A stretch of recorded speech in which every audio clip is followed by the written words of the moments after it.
will turn everything over other than to say we are delighted to have Chris, Judy, and Joe and John here today to celebrate our One Book, One Community. Without further ado, let me turn it over to Joe. Thank you all for coming.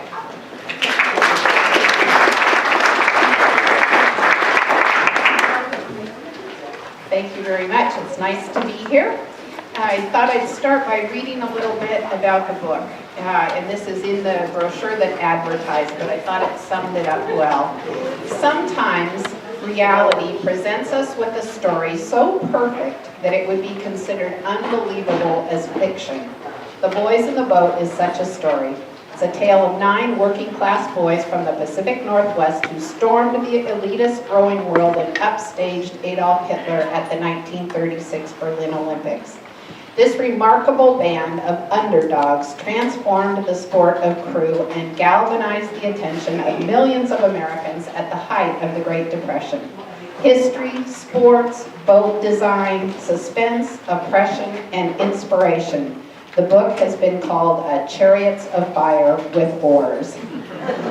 It is my great pleasure to introduce our panel discussion members today. I'm going to ask them to respond to questions for about 40 minutes, and then they'll welcome questions from you. We're together for an hour, so we'll end at 4 o'clock, and oftentimes our speakers are willing to stay a few minutes longer, and especially to share the mementos and such that they brought. So, introducing our panel. In the center is Judy Rance-Willman. Judy is the daughter of Joe Rance, whose incredible life story we learn about most in the book. Daniel Brown writes, "If books can be said to have hearts and souls, and I believe they can, this book owes its heart and soul to one person above all others, Joe Rance's daughter, Judy Rance-Willman." We'll get to hear from Judy about the circuitous pathway that led from A Gleam in Her Eye to this New York Times bestseller. I'd also like to introduce Judy's husband, Ray, who's here today, of whom Daniel Brown writes, "Mr. Judy has been indispensable to the project in countless ways, large and small, from day one." Ray. Also like to introduce Chris Day on the end here. Chris Day's dad, Chuck Day, rowed in seat 2 in the 1936 Olympics. When Chuck Day was first described in the book, Daniel Brown wrote, "He was impossible to overlook, if only because he was a chatterbox and a prankster, and he made himself conspicuous. He hadn't yet smoothed out as an oarsman, but his natural inclination was to fight first and ask questions later, and it was starting to pay off for him." Chris Day was only 10 years old when her father passed away, but she'll tell us her memories and more. And then I'd like to introduce John Lind.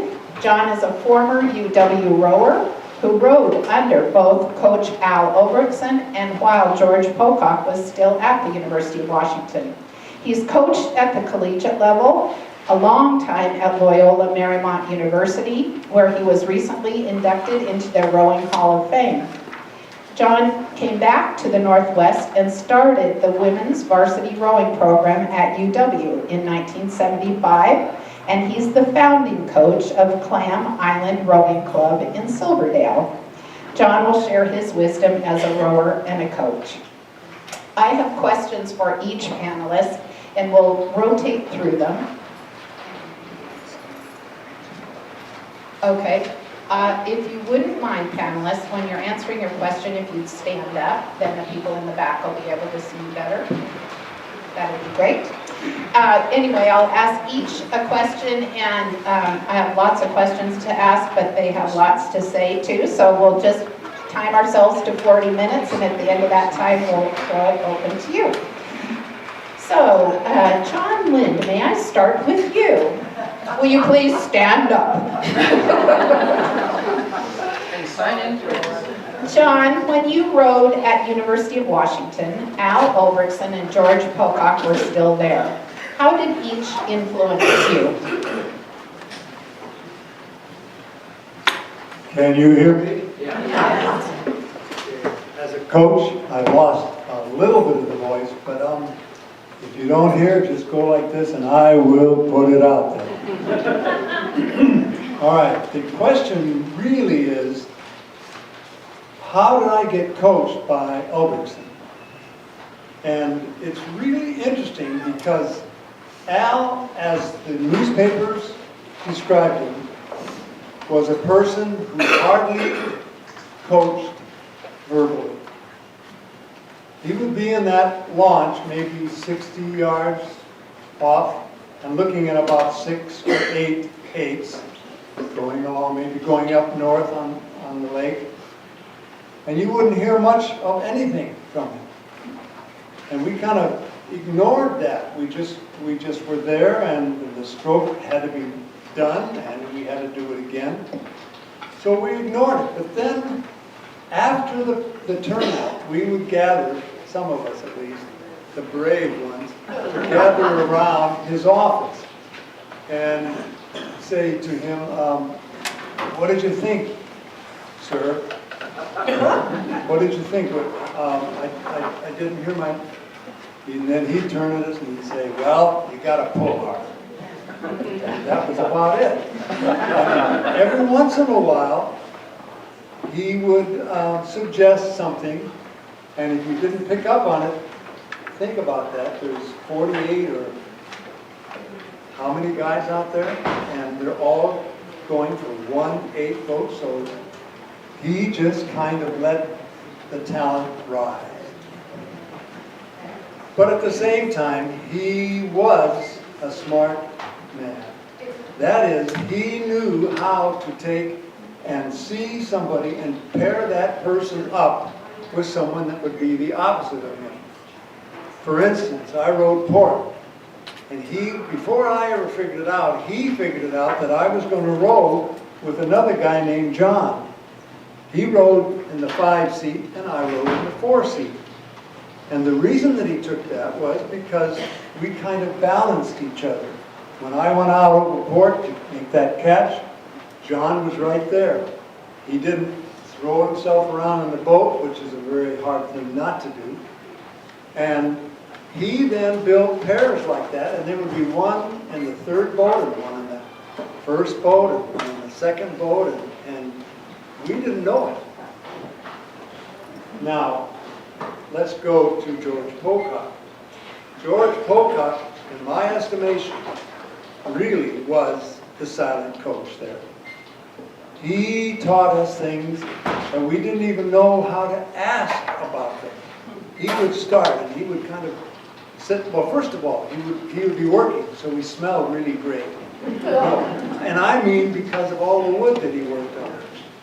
You know, that pine and that spruce and that ash. Really.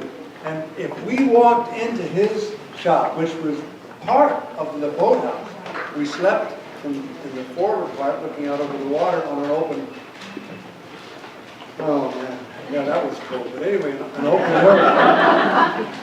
And after getting off and putting our shell away, some guys would kind of go in the back and up the stairs and go and talk to George. And we would say things like, okay, tell me about this catch. What's that catch all about? I can't get it right. And here's one thing he told me, and I'll never forget it. He said, if you took a bicycle and flipped it upside down so that the wheels are there, and you walk up to the front, and you put your finger in the spoke, and you flip it. Now the wheel's turning. Okay? Nice, smooth. Now you got to do it again. And you've got to put it between the 2 spokes, which are about that far apart, and you don't want this coming up spoke hit the back of your finger. So you do it again. And then you do it again. And the whole point there was, that's what you had to do with the blade. You had to imagine there were 2 sticks out there, like the spokes, and you had to come back and drop that blade between the 2. And you're moving maybe 15 miles an hour, or 12, or maybe even more. And you have to put that blade in there and catch the one here and pull it through and get it out. And that's the kind of thing that you got from George Pocock. He would take all day, if he could, to explain and make sure that you got it. you.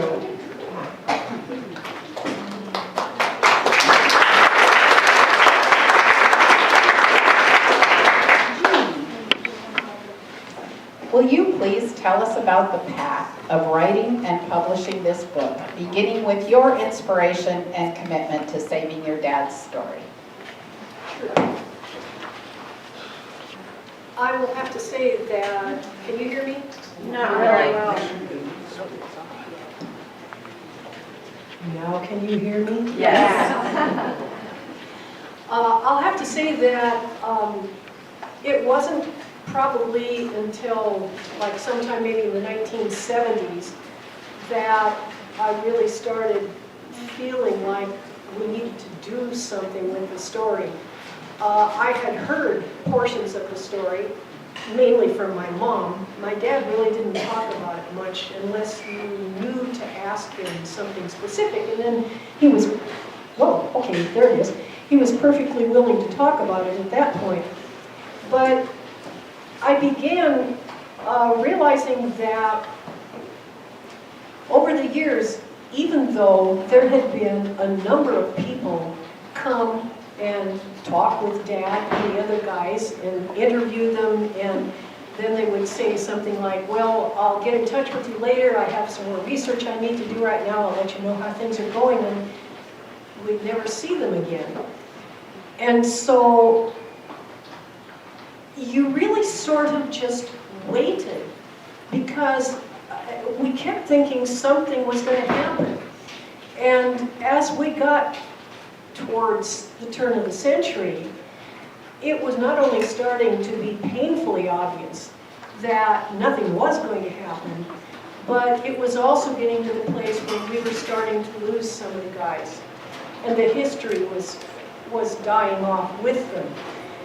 And so I had started collecting information from Dad as best I could. And at the point where he moved out with us, when he was 90 and he had to move out of his house, sell his house, and he moved out with us. So he was with us for 3.5 years.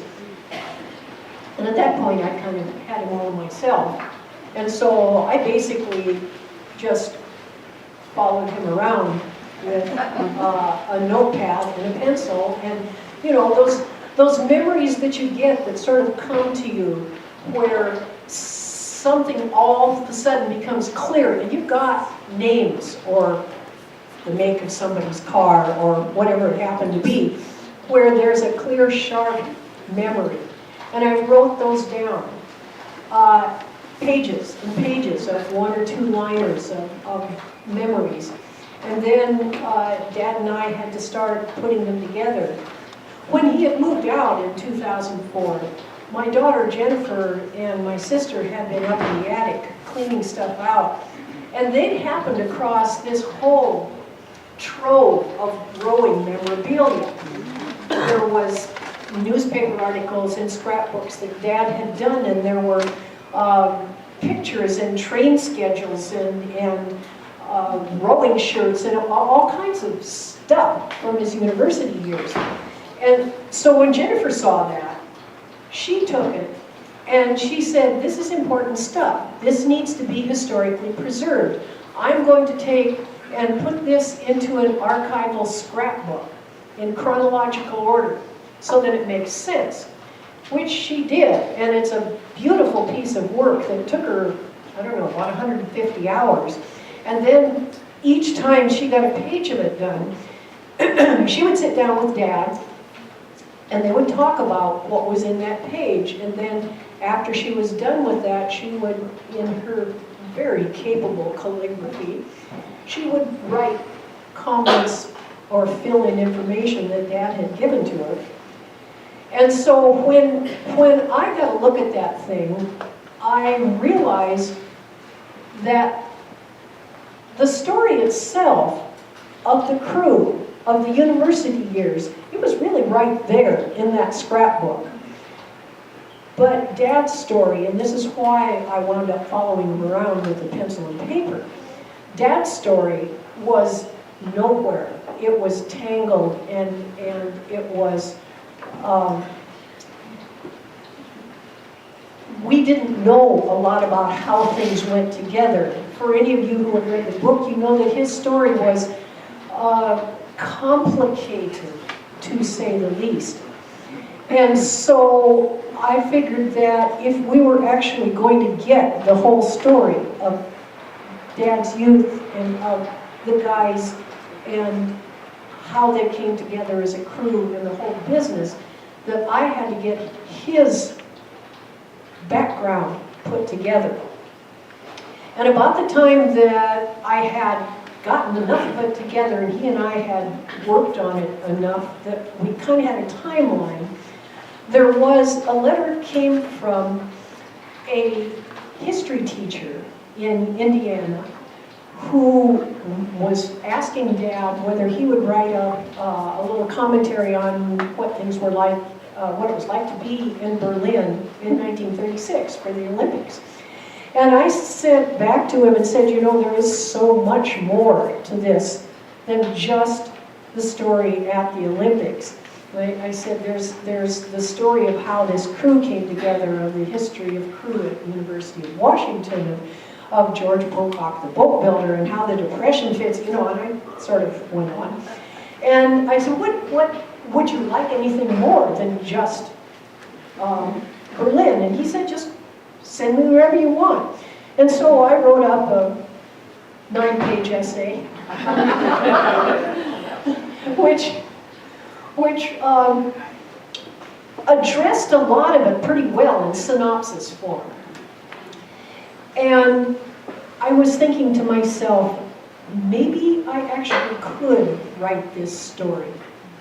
In the middle of this, Dan Brown had moved into our neighborhood. And he had moved into our neighborhood back in the early 2000s. And at that point, he was in the process of writing his first book. And we all knew he was writing his first book, but it didn't, you know, it's kind of like, so what? I didn't have any idea what it might be like. And when he got his first book done in early 2006, and if you bear in mind this little cycle, it was about August of 2006 that this history teacher wrote. So in early 2006, Dan's first book was published, Under a Flaming Sky. And he told all of those of us in the Homeowners Association, you need to buy my book and read it, and I will sign it for you. Well, I didn't buy it right at that point. I figured, okay, I have no idea what that's like or what it's about, and I've got other things on my mind. But when it came to the fact that I'd written this thing, this 9-page thing, and here it was, and I'm sort of looking at it thinking, is this of any value or not? And so I figured, well, Dan's published a book. I'll have him look at it and see whether he thinks it has any merit.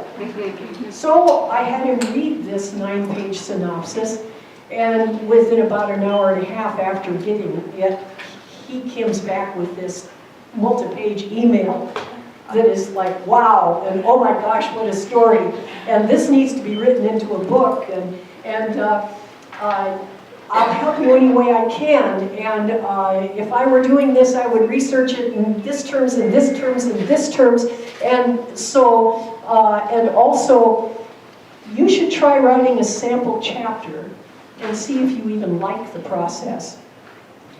So I thought, okay, and I wrote a sample chapter, which was not bad, but it lacked some things.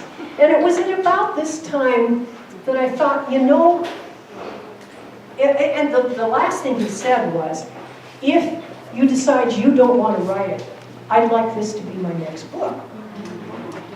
So I thought maybe it's time that I need to read his book.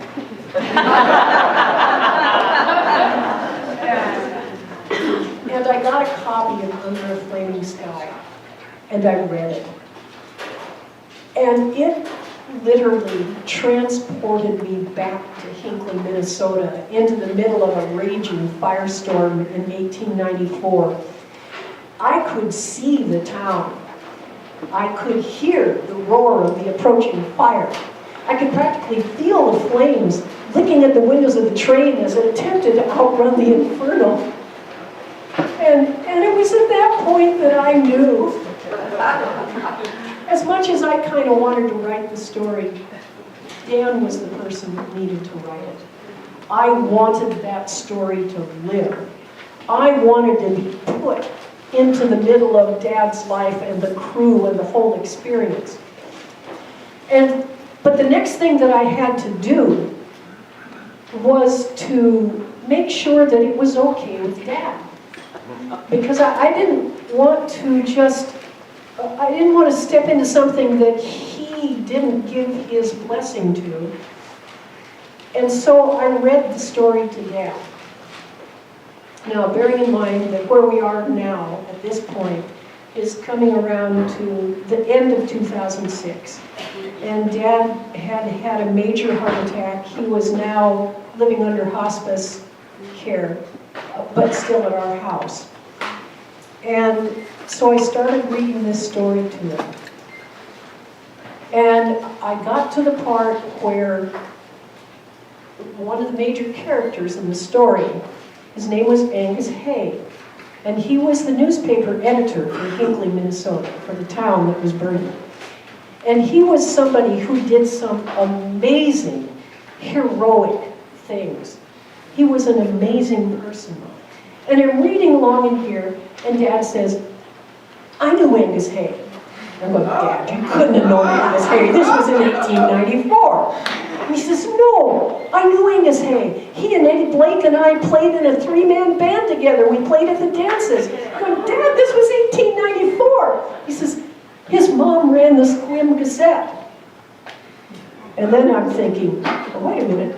So I called Dan, and I said, what happened to Angus Hay after the fire? He says, well, I don't know, I think he moved out on the Olympic Peninsula. So in an amazing circumstance, Dad and Angus Hay Jr. had been very good friends and bandmates together at Squim, which gave me the most amazing key to getting Dan and Dad together, with both of them wanting to talk to each other. And so that was where we started with the book. That was how we got it going.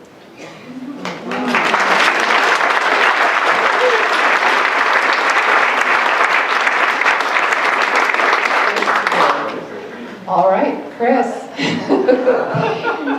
Daniel Brown described your dad when he told of the summer working on the Grand Coulee Dam. Brown wrote that Chuck Day was the son of a dentist and lived pretty comfortably. It didn't seem that a kid like Day would have any reason to work in a place as dirty and dangerous as the Coulee. In point of fact, there was no place that Chuck Day was more likely to be that summer than at the Grand Coulee. To understand him, you had to understand his heart. He was a ferocious competitor. If you put a challenge in front of him, he attacked it like a bulldog. And he just plain didn't know the meaning of the word surrender. If a river needed to be dammed, then by God, just get out of the way and let him at it.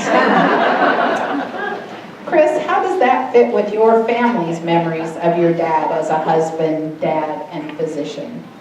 Oh, boy. Very deep question.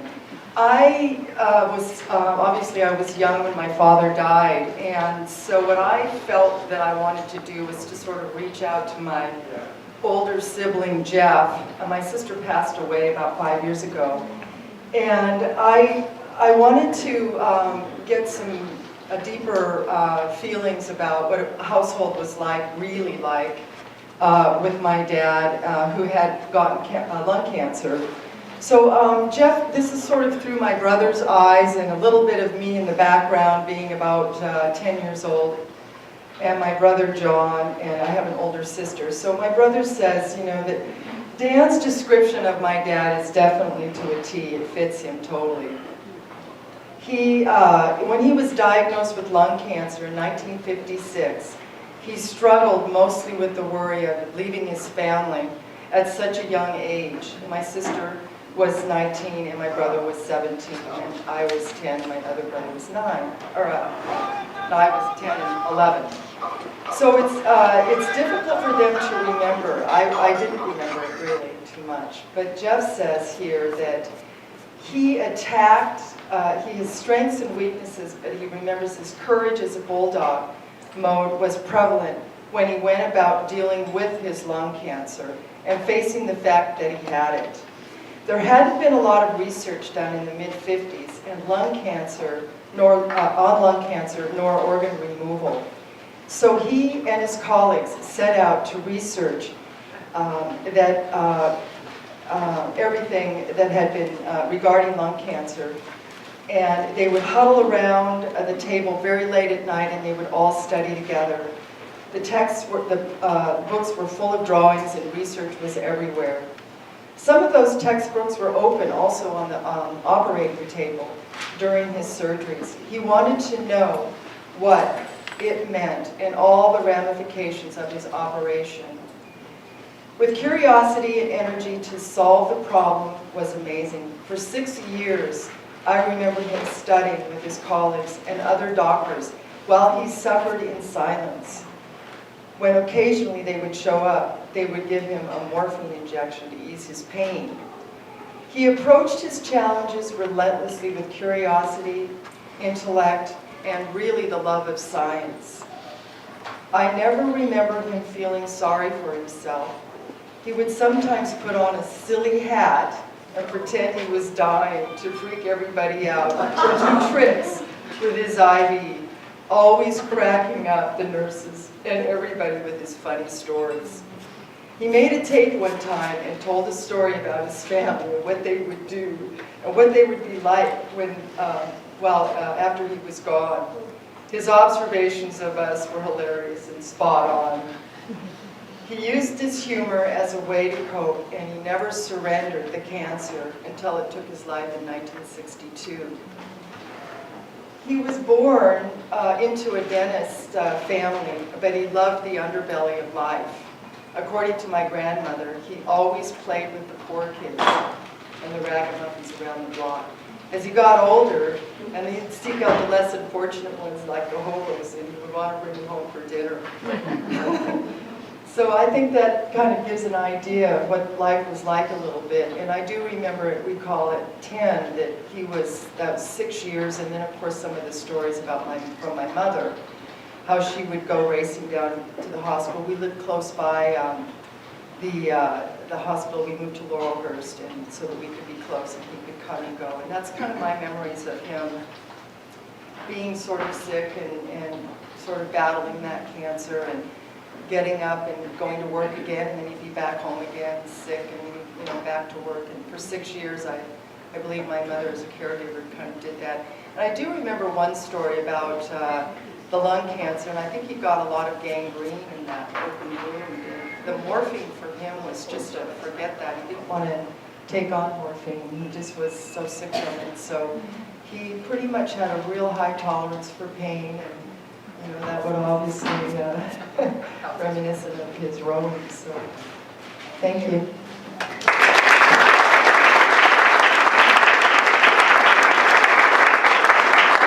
Back to you, John. Daniel Brown described the freshman boys as they prepared to row the 1934 Poughkeepsie Regatta. Brown said, "The 1934 regatta was once more shaping up to be a clash of Eastern privilege and prestige on the one hand, and Western sincerity and brawn on the other. In financial terms, it was pretty starkly going to be a clash of old money versus no money at all." John, you're a longtime rowing coach. How can you explain how these boys, as freshmen, won the 1934 Poughkeepsie Regatta? Okay, how did freshmen, of course they were rowing against freshmen, but how did they do that? Well, I guess I would take and put it like this. First of all, conditioning. Second, maybe third, But second, coaching. And I'll get to the third after a minute or two. Let's talk about conditioning. It has been my belief, and I've been very successful in using this concept, that you just row. You row.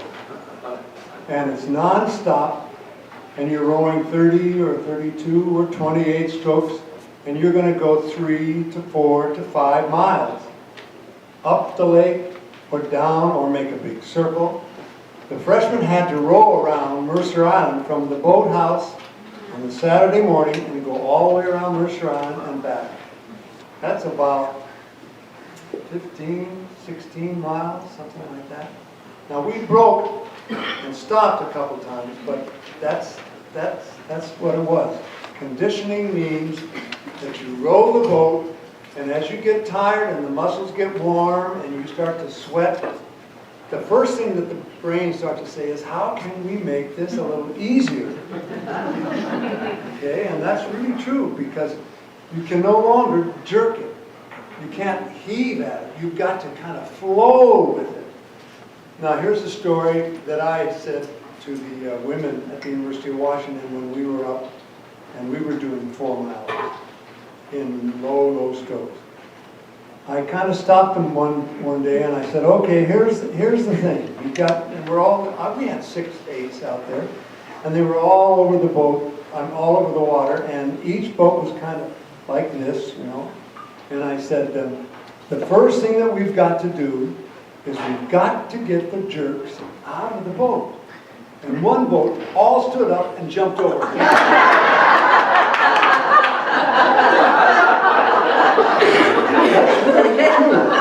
They had the funniest look on their face, and they just thought, boy, we got all into that. But anyway, the concept there really is as you are rowing, you can do 3 things. You can look at your legs and say, are my legs doing all the work? Or you can try to feel, and when I say look, I mean think about it. And you can also say, well, what about my arms? And then what about my back? And you kind of get them all working together. Here's the concept. You get the legs because they're the biggest and strongest, okay? And you move on a sliding seat. And you'll see one back there if you take the time to look. And you move through that drop. The blade is in the water, and you get on the leg. The back is set so you can handle what the legs can put out. And the arms are just holding on for dear life. Really. You know, and you'd be surprised. There are pictures back there of these guys with muscle in here that it looks like it's stuck well, it's bigger than a golf ball, so a tennis ball in there. In fact, there's some guys here that rowed for me at Loyola, and they heard me claim that if you keep rowing, your forearms will look like tennis balls in there, you know. Well, you know what I'm saying? So, you've got to have that, but you can't throw the back. You can't get on the hands. You've got to do it all at once, like that. So that's the big thing. And you start thinking about that, and as you do, you start to realize, man, this boat isn't really that hard to move. But at the same time, you're dying. Okay, so that's conditioning. And if you do that long enough, and if you get corrected during those periods of time, then that's it. Okay, so what's the next one? Well, the next one is really style then. How do you do it? How do you get the boat to move when you got 8 different people and the coxswain can't steer it? How do you get that? Well, what you do is you start working on the details. And this also then brings in the coaching. So what happened with that boat? And if you remember it at all in there, you know, when I think about that, and when they got that kind of a swing, that kind of a movement where everybody was exactly the same.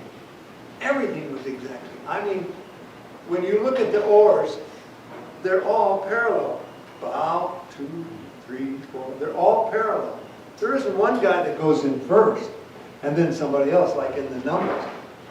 That's not the way. You've got to be absolutely together. So it's the detail. It's in the detail.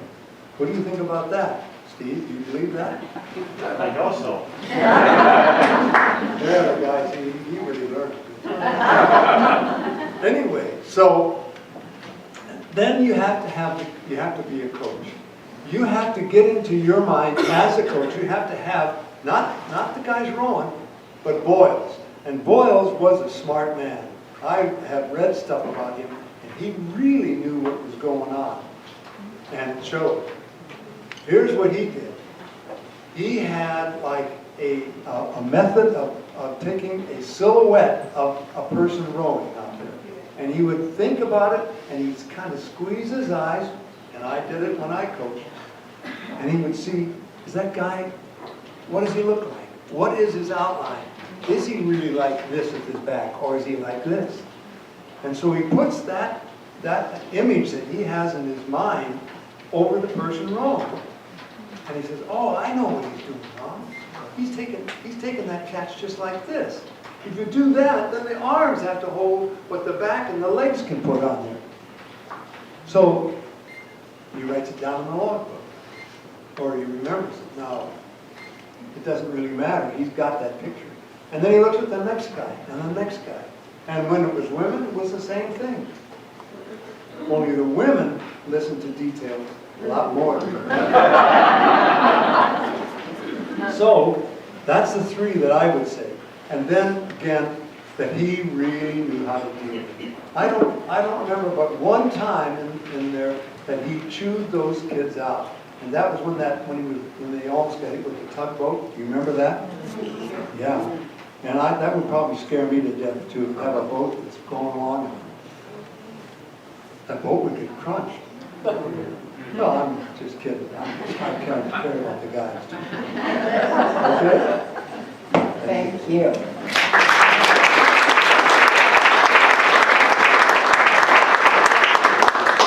Judy, what publicity challenges did the boys in the boat face before launch, and how did you overcome them?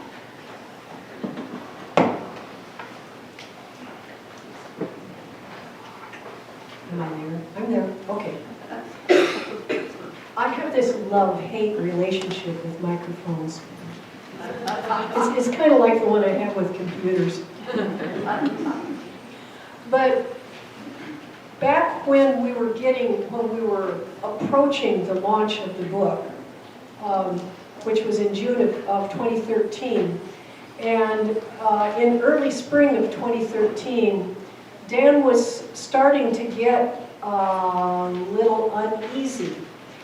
And he told me that there were a number of things, if you were going to have a book that was going to really take off and do well, that there were a number of things that you had to have at least a few of these happen for the book.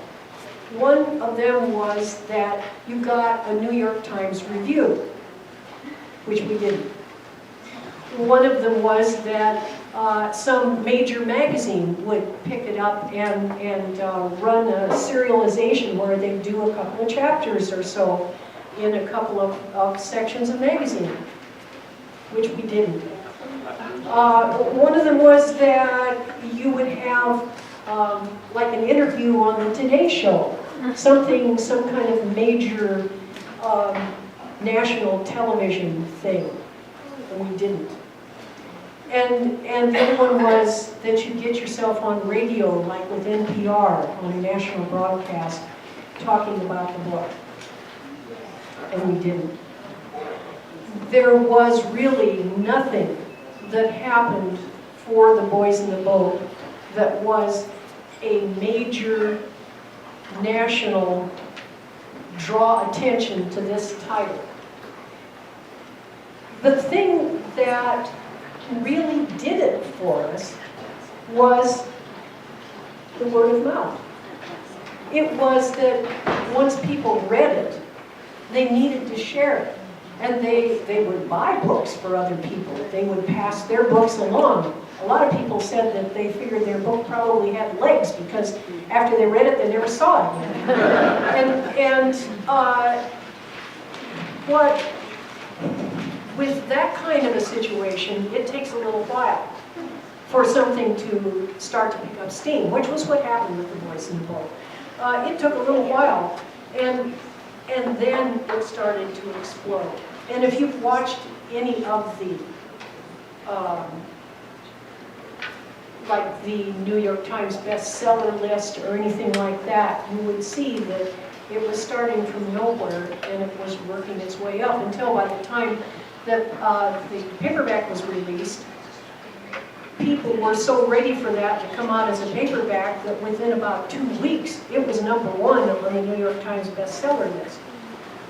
But we didn't start there. And we didn't have what we should have had in order to be able to get there. It is a sort of a thing where it's the readers that get it. And it's the readers that we are really thankful for.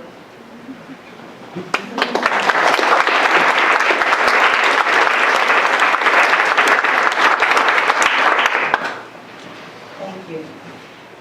Chris, Brown also says of your dad, his eyes could be mirthful one moment, flashing with rage the next.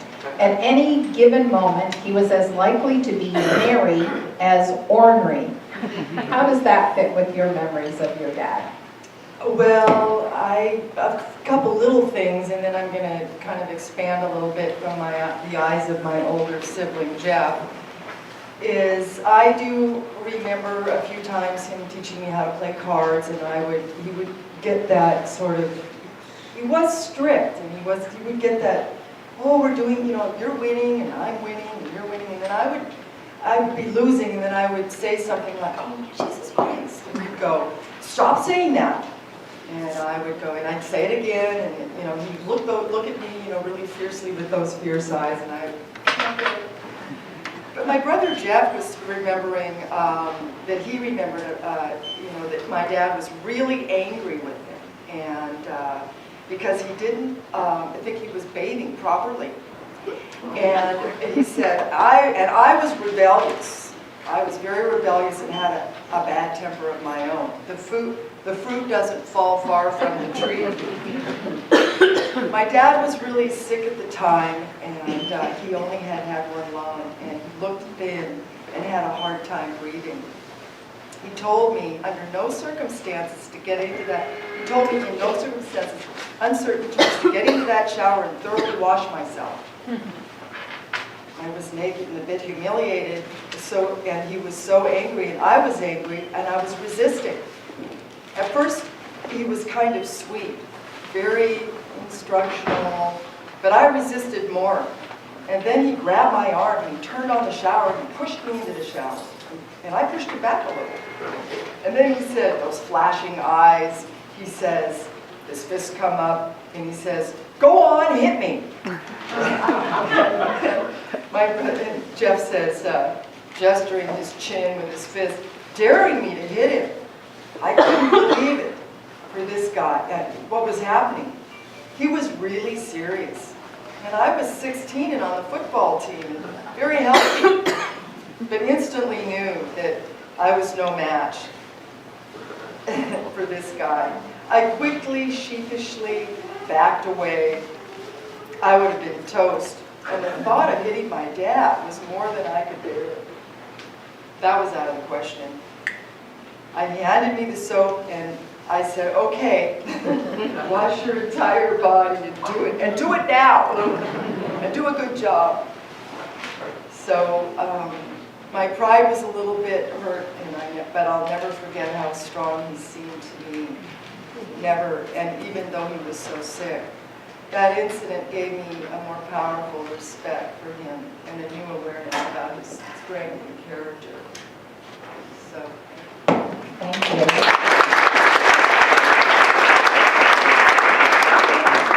Shouldn't you listen to any one of these people all afternoon? I came with 4 questions to ask each of them, but our time's getting a little bit shorter, so I want to give you a chance to ask questions. We have about 15 minutes remaining, and I'd love to invite your questions at this time. And I think speak up with your questions, and then I'll repeat them back, and we'll try to get a few answers for you. I see first hand in the back. I want to know if the book was self-published or was it released to a publisher? So is the book self-published or published through a publisher? That sounds like a Judy question to me. Do you want me to stand for that? The book was not self-published. It was published through Penguin, and they had purchased the rights to publish the book in 2011 in an auction that was held with 11 other publishing houses. Thank you. Yes, What happened to the 160 acres in Squim? I think we all heard that question. What happened to the 160 acres in Squid? You're talking about where my grandfather had built the farm. Yep. The reason that Dad was able to come and spend his high school time there at that house was that you were right at the very beginning of the Depression. The banks were down. There was nobody there to call in the mortgage. And so, like a lot of other people in that particular point in time, Dad just sort of squatted on the property. Along about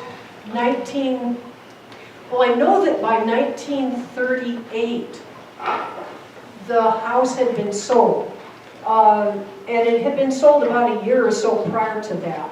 Apparently the banks had come back up and there was enough of a financial institution running that they were starting to take over properties for back taxes, and that was what happened to it. It got sold.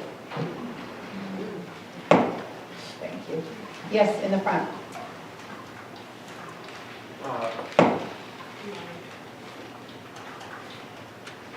In the book,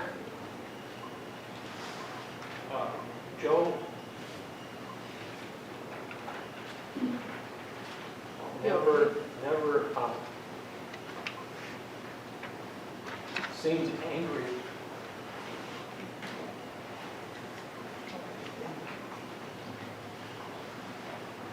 Or held any animosity to his parents.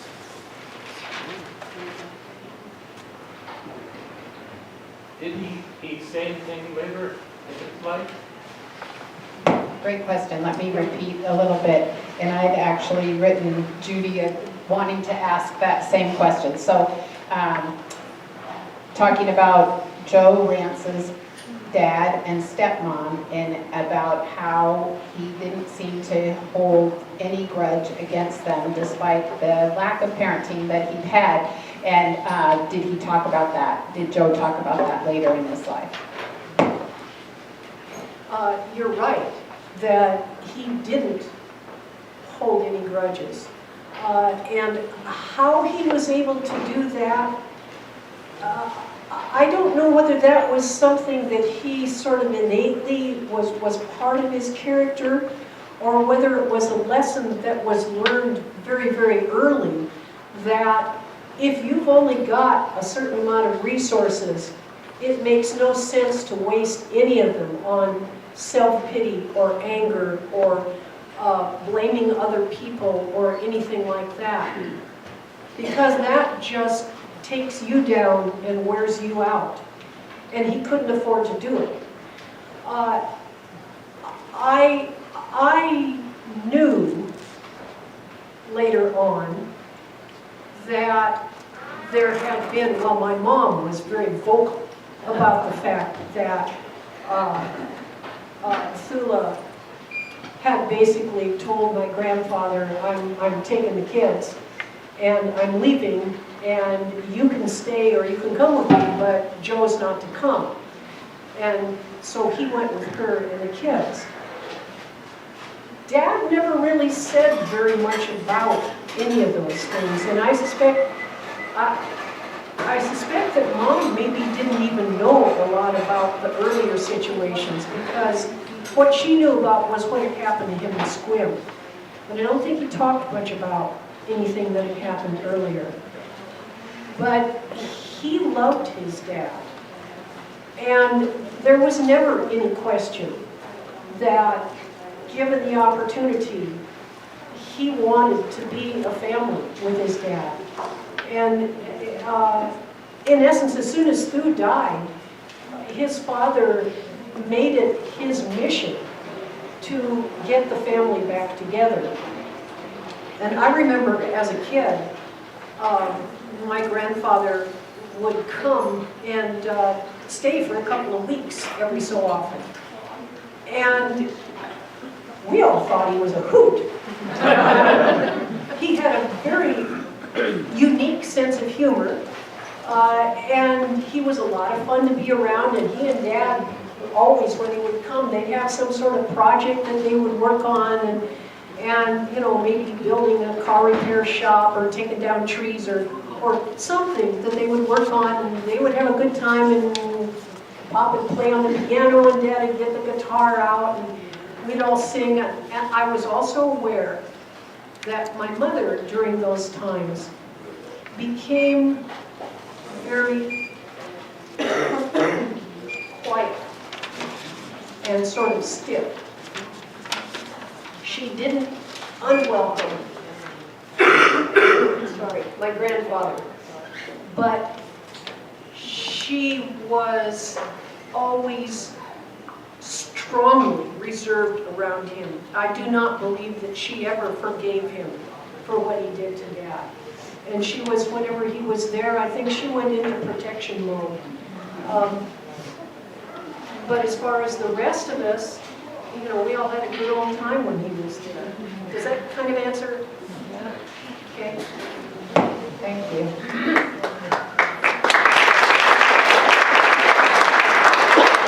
Yes. Yes, any chance they'll make a movie of this book?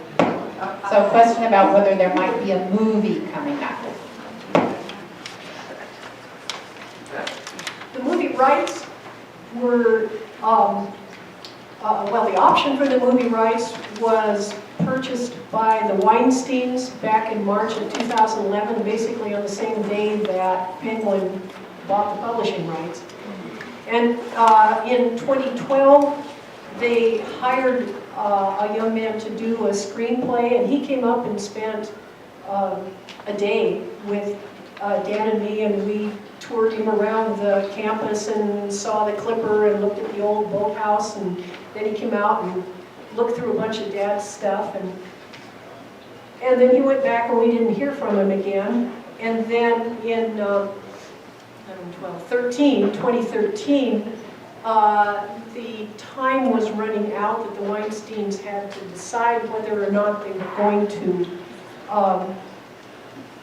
purchase the movie rights to take up their option, to get the rights to the movie, or let it go, or extend the option, and they decided to purchase the rights. So in 2013, they had purchased the rights to make the movie, and last spring, we heard that there had been a director hired and that another screenwriter had been hired to either rewrite the script that was first written or write a script himself. But they have had virtually no contact with us. They are not required to have any contact with us. Would I love to be down on the set? Of course I would, but I have a feeling that this may come out and I will never have seen the set. and you know, they don't have to make the movie, or they can, and they don't have to give it the same title. And Dan has no say in anything, and he's not allowed to complain. So that's kind of where we stand with the movie at this point. Who knows, maybe it's out already. We just don't recognize it. Yes. I'm curious about Fula's children, how they turned out, since they had such a rough childhood. Okay, so asking about Thula's children and how they turned out after their childhood. Well, my Uncle Harry, who was oldest, at the point where they took the kids and left Dad. He had a hard time. He spent a lot of years in counseling as an adult because he was continually haunted by the vision of leaving Dad on the porch and driving away. I think the rest of them were just enough younger that the concept of that didn't affect them as severely. And Fula died in 1935.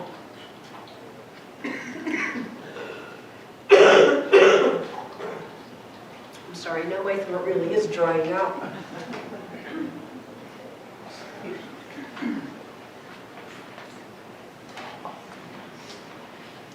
But as far as when they got to be adults, they were,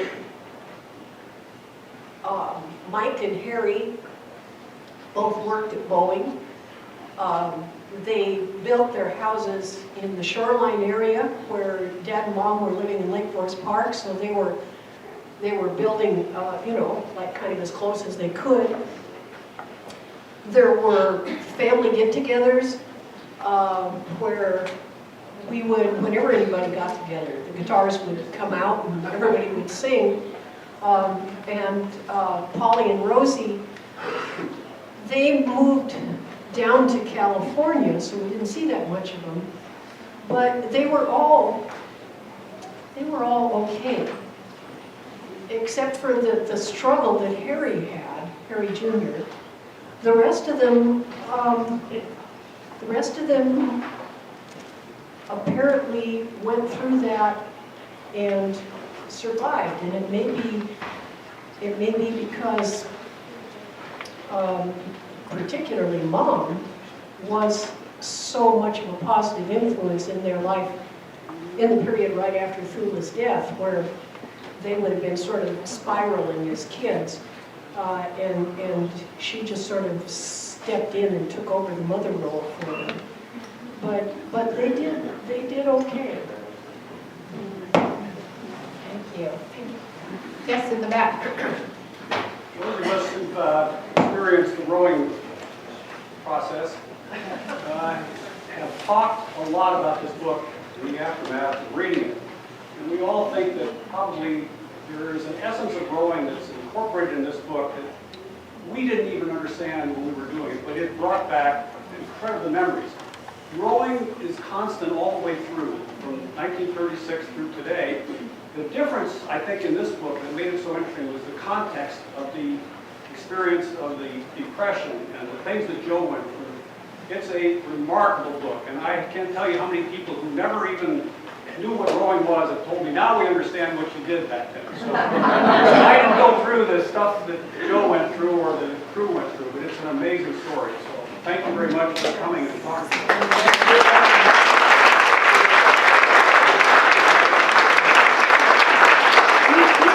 Dan Brown to the people who never knew what rowing was before he started that book either.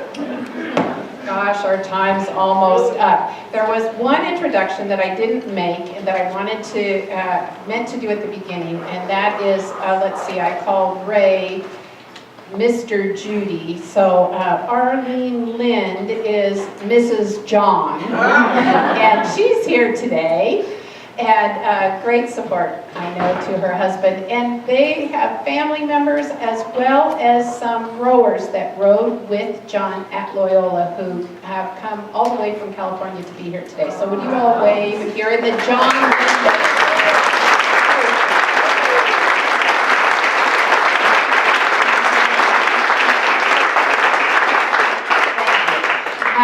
This is going to conclude our Q&A time. Are you prepared to kind of move to the back and explain some of the things that you brought, John? And maybe some of our, yeah, and Chris too. And Judy, do you have a little time to? Sure, and Ray, you have the scrapbook here. Yeah, also the scrapbook that our daughter Jennifer put together We have to. Wonderful. And will they be in the back then? Is that? Where? Well,